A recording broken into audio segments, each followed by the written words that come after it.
नवरात्रिर तृतीय दिवस से तृतीय दिवस अवसर में माँ चंद्रघंटा को आमे भावपूर्ण प्रणाम करिबा। माँ को आम गायत्री रूप रे पूजन करिबा।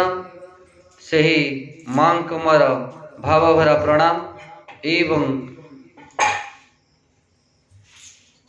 माँ गायत्री माता को आह्वान करिबा।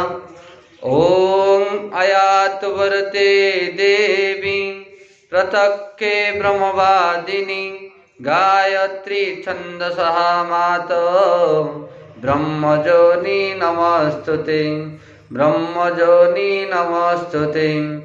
अंस्तुता मया वरदा वेदमाता प्रतजन पावमानि द्योजनम् आयुर्प्राणं प्रजा पशुकृति द्रविणं व्रजतमयं तत्ता व्रजतः ब्रह्मलोकं।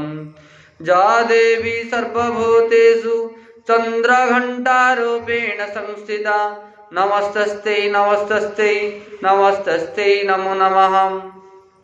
जा देवी सर्वभूतेषु चंद्रघंटारूपेण संस्थिता नमस्तस्ते नमस्तस्ते नमस्तस्ते नमो नमः। जा देवी सर्वभूतेषु चंद्रघंटारूपेण संस्थिता नमस्तस्ते नमस्तस्ते नमस्तस्ते नमो नमः।